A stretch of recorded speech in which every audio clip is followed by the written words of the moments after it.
अस्सलाम वालेकुम। मेरा नाम कदस बट। इस वीडियो में आपके साथ मैं क्रिप्टो मार्केट की ताज़ा तरीन अपडेट्स, न्यूज़, इन्फॉर्मेशन जो कुछ लर्न किया होता है वो आपके साथ शेयर करके साथ मेरा एनालिसिस कुछ होता है वो भी आपके साथ शेयर कर देता हूँ। वो मैं आपके साथ करता हूँ। आज इस वीडियो के लास्ट के पास जाके मैं आपके साथ नेक्स्ट बुल रन आगे जब बुल मार्केट स्टार्ट होगी तो उसमें बहुत से नैरेटिव होंगे जो मार्केट से अपना अपना हिस्सा उठा रहे होंगे, कैपिटल कैप्चर कर रहे होंगे। एक नैरेटिव मेरी नज़र में ऐसा है जो कि आइंदा बुल मार्केट में उसका बहुत रोल होगा और उस नैरेटिव वाले ब्लॉकचेन में अगर आप लोगों की इन्वेस्टमेंट होगी उन टोकन्स कॉइन्स के ऊपर होगी तो मोस्ट लाइकली अगर वो नैरेटिव वाकई ही हाइप क्रिएट करता है तो आपको अच्छा खासा बेनिफिट हो सकता है। तो उस हवाले से आगे जाके लर्न करेंगे। क्रिप्टो मार्केट ऐसा लग रहा है कि ठहर गई है। मैंने आपको ऑलरेडी कल भी बताया कि जितनी क्रिप्टो करेंसीज के चार्ट पे मैंने नजर डाली है ऑलमोस्ट हर क्रिप्टो करेंसी या तो रेजिस्टेंस के पास पहुंच गई है और उसको ब्रेक नहीं कर पा रही। अगर उसने ब्रेक कर दी है तो फिर उससे मजीद ऊपर पंप नहीं हो रही। बीटीसी और इथीरियम की चार्ट में प्राइस चार्ट की तरफ देखें तो आपको फील हो रहा है कि ये रेजिस्टेंस जो है पिछले 2-3 दिन से ना बीटीसी अपनी प्राइस ब्रेक कर पा रही है ना इथेरियम।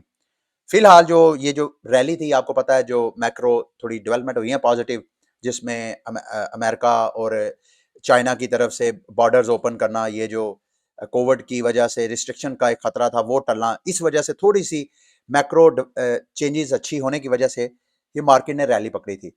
अब मार्केट मुझे ऐसे लग रहा है या तो अगला कोई इस तरह का इवेंट का इंतजार कर रही है। अब वो इवेंट नेगेटिव भी हो सकता है और वो पॉजिटिव भी हो सकता है। इन केस कि अगर नेगेटिव होता है तो मार्केट यहां से मेरी मेरी असेसमेंट के मुताबिक, जो कि गलत भी हो सकती है, मार्केट यहां से नीचे इस सपोर्ट लेवल पे दोबारा आ सकती है 18,600। इन केस कि अगर कोई नेगेटिव डेवलपमेंट होती है तो अगर पॉजिटिव होती है तो ये ब्रेकआउट होगा। अगर ब्रेकआउट होगा तो नेक्स्ट रेजिस्टेंस में ऑलरेडी आपको बता चुका हूं। बीटीसी की प्राइस तो 24,500 की प्राइस आपको, ये वाली जो प्राइस है 24,500 प्राइस लोगों को नजर नहीं आती, मैं यहाँ पे ड्रा करके दिखा देता हूँ। ये 24,500 600 की प्राइस ये वाली नेक्स्ट रेजिस्टेंस हो सकती है। अगर कोई पॉजिटिव और नेगेटिव न्यूज नहीं आती है, मार्केट इसी तरह कोई मतलब नॉमिनल सी न्यूज और खबरों के साथ चलती है, तो फिर मेरी असेसमेंट के मुताबिक ये जो मैंने आपको छोटा सा पेंट करके दिखाया, मार्केट मुमकिन है ऐसे ऊपर नीचे साइडवेज आपको होती हुई जो है वो फील हो। ठीक है, ये कब तक? 1 फरवरी 2023 तक, यानी अगले माह की फर्स्ट को एफओएमसी की मीटिंग होनी है। मार्केट के जो ट्रेडर्स हैं उसके ऊपर नजर गाड़े बैठे हुए हैं। जो मोर देन 90% एक्सपर्ट्स हैं उनकी ओपिनियन ये है कि अमेरिका जो नेक्स्ट मंथ इंटरेस्ट रेट बढ़ाएगा वो 25 बेस पॉइंट है। अगर तो इतना ही रहता है तो मार्केट के लिए ये भी पॉजिटिव न्यूज़ है। अगर 25 बेस से ज़्यादा बढ़ाता है तो मार्केट दोबारा नीचे क्रैश हो सकती है। लेट्स सी जो भी डेवलपमेंट होगी, जो अगर कोई मजीद चीज़ें मैं लर्न करूंगा तो आपके साथ शेयर करूंगा। बीटीसी के साथ साथ इथीरियम भी आपको इसी तरह साइडवेज मूव होता, मुझे उम्मीद थी कि इथेरियम जो है इसको ब्रेक करेगा, लेकिन अभी तक इथेरियम इस प्राइस रेंज को, जो कि 1576-80 की 1580 प्राइस की रेंज है, इसको ब्रेक नहीं कर पा रहा। Let's see. सबसे पहले आप लोगों ने कहा जी मुकद्दस भाई शिबा इनो का जरा थोड़ा सा चार्ट पे एनालिसिस करके बताएं। आप को ये स्क्रीन पे नजर आ रहा है शिबा इनो जी। फिलहाल जैसे मार्केट ने सारी रैली पकड़ी है, शिबा इनो ने भी पकड़ी है, लेकिन शिबा इनो अपनी इस रेजिस्टेंस पे आके जो कि प्राइस बनती है, आपको यहाँ पे नजर नहीं आ रहा होगा, मैं यहाँ पे दिखा देता हूँ क्योंकि आप लोगों को प्राइस ये देखे पॉइंट टेट्रा 01078 इसकी शिबा इनो की रेजिस्टेंस है। रेजिस्टेंस आपको पीछे से नजर आ रही है, ये देखें, ये वो सारा एरिया है जहां पे ट्रेडर्स हाईली एक्टिव या तो उसको सपोर्ट या एज अ रेजिस्टर या सपोर्ट या रेजिस्टर, ये देखें यहाँ पे एज अ सपोर्ट काम कर रही है, यहाँ पे एज अ सपोर्ट काम कर रही है, फिर मार्केट ऊपर जा रही है और अगर नीचे से ऊपर जा रही है तो एज अ रेजिस्टेंस भी काम, आप ये देखें यहाँ पे सारा आपको एज अ रेजिस्टेंस काम करती हुई नजर आ रही है। अब शिबा इनो की चार्ट पे ये अगर आप देखें हायर टाइम फ्रेम पे, डेली टाइम फ्रेम पे हो, अगर यहां से आके मैं वीकली टाइम फ्रेम पे जाऊं तो वीकली टाइम फ्रेम पे आपको एक ब्रेकआउट नजर आ रहा है डिसेंडिंग पैटर्न का। ये देखें यहां पे अगर वीकली चार्ट पे शिबा इनो का जायजा ले तो ये वाला जो एक डिसेंडिंग प्राइस एक्शन बना हुआ था ये ब्रेकआउट होता हुआ नजर आ रहा है पिछले हफ्ते से। अभी ये वाली प्राइस जब तक ब्रेक नहीं होती है, जैसे मैंने आपको पीछे बताया कि बीटीसी और इथेरियम पॉजिटिव और नेगेटिव न्यूज का इंतजार कर रहे हैं। अगर तो पॉजिटिव न्यूज आई तो शिबा भी यहां से निकल के इस प्राइस रेंज से निकल के इस प्राइस रेंज तक आ सकता है, जो कि टेट्रा 0 129 या टेट्रा 013 की रेंज में आ सकता है। अदरवाइज शिबा इनो की प्राइस भी आपको इसी तरह अगले चंद दिन, चंद हफ्ते जो है इसी तरह साइडवेज मूव होती हुई नजर आ सकती है। इस हवाले ये है चार्ट पे शिबा इनो की मेरी अंडरस्टैंडिंग। लेकिन एक फंडामेंटल कुछ ऐसी डेवलपमेंट्स है मेरी नजर में शिबा इनो के जो होल्डर्स हैं उनके लिए गुड न्यूज है। शिबा इनो ने चंद माह पहले अनाउंसमेंट की थी एक इथीरियम के ऊपर लेयर 2 सॉल्यूशन जिसको शिबारियम वो बोल रहे हैं। अभी पिछले माह दिसंबर में इनके जो एक डेवलपर हैं शीतोशी कुसामा, उन्होंने अनाउंसमेंट किया कि जल्द हम शिबा की एक लेयर 2 यानी इथीरियम के ब्लॉकचेन के साथ ही वो अटैच रहेंगे, लेकिन इथीरियम के ऊपर अपनी वो लेयर 2 सॉल्यूशन अपना पेश करेंगे। उसमें जो गैस फीस के लिए वो मेरा ख्याल है वो बॉन्ड टोकन जो है शिबा इकोसिस्टम का वो यूज करेंगे। अगर ये इस क्वार्टर में या अगले क्वार्टर में शिबा इनो उनका इकोसिस्टम ये लेयर 2 सॉल्यूशन रिलीज कर देता है तो मेरी नजर में ना सिर्फ शिबा इनो के टोकन की प्राइस पंप करेगी बल्कि इनका जो बॉन्ड टोकन है उसके लिए भी बहुत पॉजिटिव न्यूज है। एक और चीज मैं आपके साथ यकीनन शेयर करना चाहता हूं, इथेरियम के जो टॉप रिचेस्ट वॉलेट हैं उनके पास अगर आप देखें कि कौन सा टोकन डॉलर की वैल्यू में सबसे ज्यादा है तो ये शिबा इनो यानी मीम टोकन जो इथेरियम के रिचेस्ट टॉप 100 वॉलेट्स हैं उनके पास शिबा इनो है। तो वेल जो है शिबा एक्यूमुलेट कर रहे हैं, क्यों? क्योंकि शिबा इनो की प्राइस जो है इस वक्त अच्छी खासी डंप हुई थी इस बेयर मार्केट के अंदर। और अगर आप वीकली चार्ट की बजाय आप डेली चार्ट पे जरा जाएं तो मैं आपको दिखाता हूं ये जो रेंज है, हालांकि इस ये जो पीछे बेयर मार्केट है इस बेयर मार्केट के अंदर अच्छा खासा प्राइसेस क्रैश किया, लेकिन यहां पे ये देखें यहां पे प्राइस क्रैश हुई टेरा लूना और यूक्रेन रशिया की वार के बाद की जो सूरत हाल डेवलप हुई पिछले साल मई के बाद सारी मार्केट क्रैश की, शिबा इनो भी क्रैश की। उसके बाद आपको पता है एफटीएक्स का क्रैश हुआ, लेकिन एफटीएक्स के क्रैश में सारी क्रिप्टो करेंसीज की प्राइसेस मजीद क्रैश हुई। शिबा इनो की प्राइस ने एक खास स्ट्रॉन्ग सपोर्ट जो बिल्ड की हुई थी लूना के क्रैश, उस सपोर्ट को बरकरार रखा और सपोर्ट से मजीद नीचे नहीं की। तो शिबा इनो जो है पिछले कई हफ्तों महीनों से एक खास अपनी प्राइस रेंज लोएस्ट प्राइस बना के बैठी हुई है, अपना बॉटम जो है वो सेटअप कर चुकी है। इस वजह से लूना की प्राइस अपने लोएस्ट प्राइस पे होने की वजह से जो वेल्स हैं उन्होंने इसमें इन्वेस्टमेंट किया है इस उम्मीद के साथ कि दोबारा अगर शिबा इनो का छक्का लगता है, दोबारा एक हाइप बनती है, तो ये जो वेल्स हैं जिन्होंने मिलियंस ऑफ डॉलर के टोकन शिबा इनो नीचे से खरीदे हुए हैं वो रिटेलर के ऊपर डंप करेंगे। आप लोग उस वक्त बाय कर रहे होंगे, वो आप लोगों को सेल करके मार्केट से आउट हो रहे होंगे। ठीक है, ये थी इस शिबा इनो के हवाले से जितना मैंने लर्न किया वो मैंने आपके साथ शेयर किया। अच्छा, एक मैं चीज आपके साथ लाजमी शेयर करना चाहता हूँ। ये पिछले चंद दिनों से एनएफटी गार्ड एक ट्विटर अकाउंट होल्डर है, इस बेचारे के वॉलेट से एनएफटीज और जितनी इसकी जमा पूंजी थी वो सारी चोरी हो गई। अब इसमें ये मैं आपके साथ क्यों शेयर कर रहा हूं, ताकि हम लोग लर्न करें, क्योंकि हैकर मेरा मानना यह है आप जितने मर्जी स्मार्ट हो जाए, हैकर जो है वो हैकर आपको बीट कर सकता है, क्योंकि हैकर भी फुल टाइम उसकी जॉब ही है कि वो नए से नए तरीके ढूंढे आप लोगों को हैक करने के लिए, हम लोगों को हैक करने के लिए। अब इसके साथ हैकिंग कैसे हुई, इसने गूगल पे ओबीएस एक सॉफ्टवेयर है जिसके जरिए हम स्क्रीन रिकॉर्डिंग करते हैं। ये जो मैं वीडियो आपके साथ रिकॉर्ड करके आपके साथ वीडियो शेयर कर रहा हूं, ये भी मैंने ओबीएस सॉफ्टवेयर, एक फ्री सॉफ्टवेयर है। इसने गूगल पे कहीं सर्च किया और हैकर्स ने क्या किया कि ओबीएस ही की वेबसाइट की एक डुप्लीकेट वेबसाइट बनाई और उसको ऐड दे दिया। जैसे ही कोई बंदा गूगल पे ओबीएस लिखता है तो बजाय इसके ओबीएस की जो अपनी फाउंडर्स की अपनी वेबसाइट है वो आए टॉप पे, वो ऐड सबसे ऊपर हैकर्स का ऐड आता है। इस बंदे ने वो ओबीएस की वेबसाइट समझ के उनकी वेबसाइट पे गया, चूंकि वो वेबसाइट भी बिल्कुल सेम टू सेम थी, सॉफ्टवेयर डाउनलोड किया। जब सॉफ्टवेयर डाउनलोड किया तो मालवेयर इसके सिस्टम में आ गया। उस मालवेयर से इसने फिर नेक्स्ट गलती क्या की, नेक्स्ट गलती ये की कि इसके सारे फंड्स पड़े हुए थे हार्डवेयर वॉलेट में।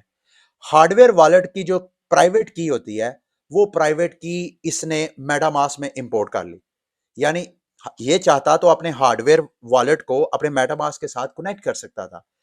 तो इसने क्या किया, उस हार्डवेयर वॉलेट को कनेक्ट करने के बजाय अपने वो जो हार्डवेयर वॉलेट के प्राइवेट की या सीड फ्रेजेस से उसके जरिए वॉलेट इंपोर्ट कर लिया। अब वो जो हार्डवेयर वॉलेट जो कि कोल्ड वॉलेट होता है वो हॉट वॉलेट बन गया। तो दो मिस्टेक्स हुई, एक तो इसने वो जो मालवेयर है उसको इजाजत दी, उस मालवेयर के बाद उसका हार्डवेयर वॉलेट जो है कोल्ड स्टोरेज होने की वजह से हार्ड हो गया और उस वजह से इसके फंड जो है वो चोरी हो गए। इसमें हासिल क्या है? देखिए, जो आपका हार्डवेयर वॉलेट है, वो कोल्ड स्टोरेज है और हार्डवेयर वॉलेट में का काम सिर्फ आपके फंड्स को सिक्योर करना हार्डवेयर वॉलेट का कमाल नहीं है। हार्डवेयर वॉलेट में अगर आपको फंड सिक्योर कर देते हैं तो वो फंड हार्डवेयर वॉलेट का काम सिर्फ आपके प्राइवेट की को सिक्योर करना है। अगर वो प्राइवेट की आप किसी और जगह भी ऑनलाइन यूज नहीं करेंगे तो आपके फंड सेव हैं। अगर आपने अपनी प्राइवेट की किसी के साथ भी शेयर की, वो ऑनलाइन भी हो सकता है या अगर आपने उसका कोई बैकअप रखा हुआ है किसी ऐसी जगह में, आपका कोई जानने वाला रिश्तेदार उस तक पहुंची, तो आपके वो हार्डवेयर वॉलेट आपके फंड्स को महफूज नहीं कर सकता। तो अगर आपके हार्डवेयर वॉलेट में फंड्स हैं तो कोशिश करें कि हार्डवेयर वॉलेट कनेक्ट करके अपने डिवाइसेस के साथ आप यूज करें, ना कि उसके प्राइवेट की किसी ऑनलाइन स्टोर में लगा के। तो ये गलती आपने नहीं करनी है। CD5 के प्लेटफॉर्म के ऊपर जो आईजी होनी थी कोकोमा की, कल मैंने आपको बताया कि उसकी रात को टीजीई होनी है, यानी टोकन जनरेशन इवेंट होना है, जिसमें आप लोगों जिन्होंने आईजीओ में पार्टिसिपेट किया उनको टोकन मिलेंगे। वो चाहें तो वो टोकन सेल करके प्रॉफिट टेकिंग कर सकते हैं। लेकिन रात को क्या हुआ, इनका मैसेज आ गया, मैं भी 9 बजे बैठ गया, मैंने भी आपके सामने पार्टिसिपेट किया था इस आईजीओ में। तो मैं भी इंतजार कर रहा था कि जैसे लिस्टिंग हो मैं भी टोकन सेल करूं। लेकिन 9 बजे का बैठा, कोई 10 बजे के करीब इनका ये मैसेज आ गया, इंतजार कर करके कहते हैं जी माफी चाहते हैं, हमारे साथ हादसा पेश आ गया। हादसा क्या पेश आया कि जब ये लिक्विडिटी ऐड कर रहे थे अपने पूल में, चूंकि जाहिर बात है इन्होंने अपना टोकन और 7 टोकन दे के कोई ना कोई दूसरा टोकन तो साथ डालना था ना, एक पेयर डालना था पूल में, जहां पे लिक्विडिटी होगी तो यूजर्स ने टोकन स्वैप करने थे, किसी ने बाय करना था, किसी ने सेल करना था। इस दौरान उन्होंने बॉट प्रिवेंशन ऐड नहीं किया। अगर आप चार्ट पे देखें, जैसे ही 9 बजे के करीब ये टोकन की लिस्टिंग हुई, इस टोकन की प्राइस तकरीबन $100 से भी ऊपर, यानी वैसे 2 सेंट पे ये आईजीओ पे बाय किया था, इसकी प्राइस $100 से भी ऊपर पंप कर गई। तो इस दौरान जबकि ये टोकन अभी क्लेमेबल नहीं थे, जहां जहां जिन जिन लॉन्च पैड पे इन्होंने अपनी आईजीओ की थी, उससे पहले ही जो बॉट्स थे, जो जो स्कैमर्स कहूंगा या बॉट्स कहूंगा, बॉट्स ने जनाब इनकी लिक्विडिटी ड्रेन करना शुरू कर दी। इस दौरान फौरन इन्होंने लिक्विडिटी मजीद ऐड करने के लिए रोका और जनाब इन्होंने आज, इनके बकौल आज दोबारा ये पाकिस्तानी टाइम 9 बजे के करीब ये दोबारा अपनी टीजीई करेंगे। और इस दौरान अगर आपने आईजीओ में पार्टिसिपेट किया है तो आप आज 9 बजे दोबारा इसमें पार्टिसिपेट कर सकते हैं। मैं भी घबरा गया था कहीं ये सबको चूना ना लगा गए हों, क्योंकि आपके सामने मैंने भी पता नहीं मैंने वीडियो आपके साथ अभी शेयर की है या नहीं, तकरीबन $400-500 की मैंने CD5 में इन्वेस्टमेंट की है और एक और लॉन्च पैड है, उसमें भी मैंने कोई इसी $420 की, वहां पे तो $1000 की मैंने इस टोकन में इन्वेस्टमेंट की है। तो मुझे लगा कि चूना लग गया। लेट्स सी आज रात 9 बजे ये दोबारा करते हैं, तो मैं वो सारा एक्सपीरियंस अपना रिकॉर्ड कर रहा हूँ, आपके साथ शेयर करूंगा। ठीक है, अच्छा जी, आगे आते हैं। सुशी स्वाप के हवाले से बड़ी पॉजिटिव न्यूज है। ये सुशी स्वैप एक इथेरियम की ब्लॉकचेन के ऊपर एक डेक्स है, डिसेंट्रलाइज एक्सचेंज है, जैसे यूनिस्वैप है, जैसे पैनकेक स्वैप है। सुशी स्वैप के ये हेड चीफ है, उन्होंने आर्टिकल लिखा मीडियम के ऊपर। दो चीजें ऐसी हैं जो मैं समझता हूँ सुशी स्वैप टोकन होल्डर्स के लिए उनके जानने के लिए बहुत जरूरी है। एक तो ये कि उन्होंने अनाउंसमेंट की है कि वो अपने डेक्स, एक तो उनका डिसेंट्रलाइज एक्सचेंज है, वो कहते हैं कि हम एक डेक्स एग्रीगेटर भी लॉन्च करेंगे, एक ये चीज इस साल में, ये उनका रोड मैप है। ये देखें, sushi road map goals for 2013। इस साल एक तो वो अपना डेक्स एग्रीगेटर, या डेक्स एग्रीगेटर क्या है, वो खुद डेक्स नहीं होता बल्कि मार्केट के जो दीगर डेक्सेस हैं उनसे अच्छी प्राइसेस को एग्रीगेट करके तो वो यूजर्स को फैसिलिटेट करता है। वो कहते हैं हम इस मार्केट को भी कैप्चर करेंगे, क्योंकि डेक्सेस का अच्छा खासा मार्केट में आजकल कैप्चर अच्छा खासा रोल है उनका। और दूसरा, ये इंक्यूबेटर भी लॉन्च कर रहे हैं। इंक्यूबेटर मतलब मजीद डिटेल के लिए कह रहे हैं जी, सुशी ने 2022 से ही बड़ी खामोशी के साथ अपना ये जो एग्रीगेटर इन्होंने लॉन्च करना है उसके ऊपर वो काम कर दिया था, और इनके बकौल इस साल के क्वार्टर फर्स्ट में, यानी पहले 3 माह के अंदर, ये अपना डेक्स एग्रीगेटर लॉन्च करने जा रहे हैं। इसका मतलब ये है कि जनवरी, फरवरी, मार्च, अगर ये इन 2-3 माह के अंदर करते हैं तो सुशी की जो इस वक्त प्राइस है, जो कि $1, मैं आपको प्राइस नजर नहीं आ रही होगी मेरे चेहरे की वजह से, ये इस वक्त जो इसकी रेजिस्टेंस है $1 30-35, और इस वक्त जो ट्रेड हो रही है ये देखें, अब आपको प्राइसेस नजर आ गए होंगे, $1.26 के ऊपर ये ट्रेड हो रही है। और ये प्राइस अगर ये लॉन्च करते हैं तो 2-3 माह में ये प्राइस मजीद पंप होके अगर डिपेंड करता है कि मार्केट बुलिश भी हो तो मुमकिन है इसकी प्राइस जो है दोबारा $2 की ये वाली जो रेजिस्टेंस है यहां तक पहुंचे। अभी मैं चार्ट पे इसका बाद में जायजा लेता हूं, लेकिन सबसे पहले जो इंक्यूबेटर है उस हवाले से भी ये मेरी मेरी नज़र में इसके फंडामेंटली बहुत स्ट्रॉन्ग डेवलपमेंट हो रही है। ये जब इंक्यूबेटर दूसरे लफ्जों में ये लॉन्च पैड होते हैं जिसमें इनके इकोसिस्टम के ऊपर जब कोई प्रोजेक्ट अपनी फंड रेजिंग करना चाहता है, जैसे CD5 की अभी मैंने आपको थोड़ी देर पहले बताया, इसी तरह हर जो सेंट्रलाइज एक्सचेंज है वो भी अपने लॉन्च पैड रखते हैं। अच्छा, ये अभी जैसे ही अपना सुशी स्टूडियो लॉन्च करेंगे, जिसको इनका जो इंक्यूबेटर है उसको ये सुशी स्टूडियो बोलते हैं, उसमें जो प्रोजेक्ट वो लॉन्च करेंगे, एक तो ये है शोयू एक प्रोडक्ट लॉन्च करेंगे जो कि इनकी NFT मार्केट प्लेस हो है। वो भी ये कह रहे हैं कि Q1 यानी मार्च तक ये इसको भी लॉन्च करेंगे। अच्छा, अगर ऐसा हो जाता है तो उसके बाद परपेचुअल अपना डेक्स भी लॉन्च कर रहे हैं। ये भी मेरी नज़र में एक बहुत बड़ी, जैसे सुशी स्वैप ऑलरेडी स्पॉट डेक्स तो है जहां पे आप टोकन स्वैप करते हैं, अगर ये परपेचुअल डेक्स भी हो जाती है तो मार्केट के जो दीगर कंपटीटर्स हैं जैसे DYDX है, जैसे GMX है, तो उसका भी ये मार्केट में कैपिटल उठाएंगे। इट ऑल डिपेंड कि ये किस तरह की होती है। जो भी अपडेट होंगी वो मैं आपके साथ शेयर करूंगा। अच्छा, अब आते हैं इसके चार्ट की तरफ। मेरी नजर में ये वाला जो डिसेंडिंग ऑर्डर है, इसको सुशी स्वैप की जो फर्स्ट इमीडिएट रेजिस्टेंस है वो प्राइस बनती है $1.47। ये मैंने सर साइड पे किया ताकि आपको नजर आए। और नेक्स्ट जो रेजिस्टेंस है वो $1.98 या $2 की प्राइस आप इसकी जो स्ट्रॉन्ग रेजिस्टेंस है वो आप उसको कह सकते हैं।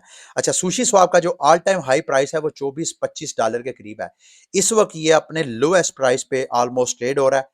तो आप इसमें थोड़ा बहुत रिस्क लेना चाहें तो नॉट अ बैड डिसीजन, लेकिन इसको मेरी कोई फाइनेंशियल एडवाइस ना लीजिएगा, ठीक है। लास्ट में जो मैंने आपको कहा था नैरेटिव, कौन सा नैरेटिव है? Inter blockchain communication. देखिए, इस वक्त ये इंटर ब्लॉकचेन कम्युनिकेशन है क्या?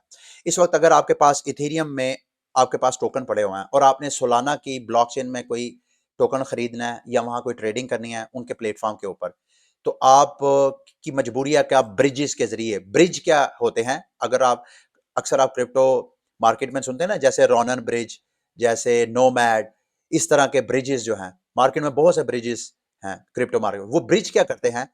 आपके पास फॉर एग्जांपल जैसे मैंने कहा इथेरियम में फंड्स हैं और आपने सोलाना में कोई जो है वो इन्वेस्टमेंट करनी है, कोई आपने शॉपिंग करनी है, तो आपके पास दो ऑप्शन है, या तो इथेरियम के टोकन वहां पे भेज के उस सोलाना खरीदें और सोलाना को वहां पे ले जाए और वहां पे जाके करें, एक तो ये ऑप्शन है। दूसरा ये है कि आप ब्रिज कर ले। ब्रिज, ये जो ब्रिज होते हैं ये क्या करते हैं, आपसे इथेरियम के एसेट्स ले लेंगे और बदले में आपको IOU ऑफर करवा देंगे, यानी उसका एक पेज टोकन दे देंगे जो कि जिस ब्लॉकचेन पे आपने जाके एक्टिविटी करनी है उस ब्लॉकचेन के ऊपर एक पेज टोकन होता है, उसको IOU बोलते हैं। वो जेन्युइन टोकन नहीं होते, वो ब्रिज आपसे जेन्युइन टोकन ले लेता है, बदले में आपको उसकी एक पेज टोकन दे देता है। अब ये जो सिलसिला अभी तक चलता आ रहा है ब्रिजेस का, ये हाईली रिस्की है।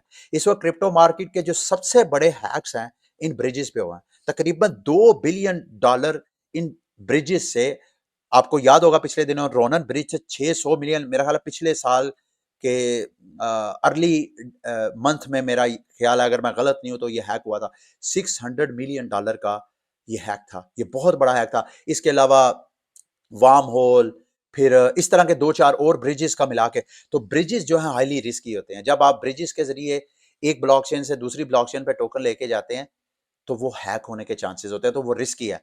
इसका एक सोल्यूशन मार्केट में निकाला गया, इंटर ब्लॉकचेन कम्युनिकेशन। ऐसा इकोसिस्टम डेवलप किया जाए जिसमें बगैर किसी ब्रिज के यूजर्स जो हैं वो एक ब्लॉकचेन के यूजर दूसरे ब्लॉकचेन में जाके अपने उन्हीं एसेट्स को वहां पे यूज कर सके। और ये नैरेटिव कौन प्रोवाइड कर रहा है इस वक्त करंटली मार्केट में? कॉस्मोस उसको लीड कर रहा है। कॉस्मोस का इकोसिस्टम है पूरा, उसका अपना एक इंटर ब्लॉकचेन कम्युनिकेशन है, यानी उसके ऊपर लॉन्च होने वाले जो IBC ब्लॉकचेन्स हैं वो फैसिलिटेट करते हैं कि वो कॉस्मोस के साथ साथ वो मार्केट के दीगर जो चेन्स हैं वहां पे वो। तो नेक्स्ट नैरेटिव IBC का है। IBC में कॉस्मो जो है वो लीड कर रहा है। दूसरा नाम मेरे जो नज़र में आता है वो है पोल्का डॉट। पोल्का डॉट भी अपना पैरा चेन के जरिए एक ऐसा IBC की तरह का एक इकोसिस्टम डेवलप कर रहा है जिसमें उसके पैरा चेन जो है दूसरी ब्लॉक चेन्स और पोल्का डॉट की ब्लॉकचेन की इस तरह कम्युनिकेशन करवाएंगे यूजर्स की।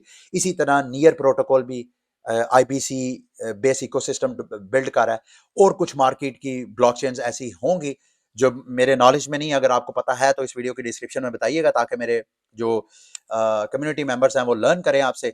लेकिन ये नैरेटिव जो है बहुत स्ट्रॉन्ग है, इसको आपने वॉच करना है। कौन कौन सी ऐसी ब्लॉकचेन्स हैं जो कि आईबीसी इकोसिस्टम बिल्ड करने वाली हैं, उन लेयर वन ब्लॉकचेन्स को आप इस नैरेटिव को अगर आप समझते हैं कि आने वाले वक्तों में ये नैरेटिव जो है इसमें जान आ सकती है, क्योंकि ये फ्यूचर है। ब्लॉकचेन का फ्यूचर ये नहीं है कि एक ब्लॉकचेन का जो यूजर है उसको दूसरी ब्लॉकचेन में अगर कोई जरूरत पड़ गई है तो उस वो ब्रिजेस के जरिए या टोकन सेल करके उधर जाए। ये फ्यूचर नहीं है। क्रिप्टो मार्केट का फ्यूचर ये है कि जैसे हम एक बैंक से दूसरे बैंक में, हमारा जो रवायती सिस्टम है कि स्टैंडर्ड चार्टर्ड वाले एचबीएल में, एचबीएल वाले मिजान बैंक में, इसी तरह जो बैंक एक दूसरे के साथ फंड ट्रांसफर कर लेते हैं बगैर किसी इंटरमीडिएट की, गो के ऑलरेडी वो इंटरमीडिएट ही होते हैं, वो सेंट्रलाइज बॉडी होते हैं। तो इसी तरह ब्लॉकचेन टेक्नोलॉजी में भी ये जो इंटर ब्लॉकचेन कम्युनिकेशन जो नैरेटिव है, ये मेरी नज़र में ये क्रिप्टो मार्केट का फ्यूचर है। तो अगर आप इन प्रोजेक्ट को अच्छी तरह स्टडी करके, ड्यू डिलिजेंस करके, इनमें आज कल जबकि बेयर मार्केट है इसमें अच्छी प्राइसेस पे खरीदें, तो आपको बुल मार्केट में अच्छा खासा रिटर्न मिल सकता है। ठीक है।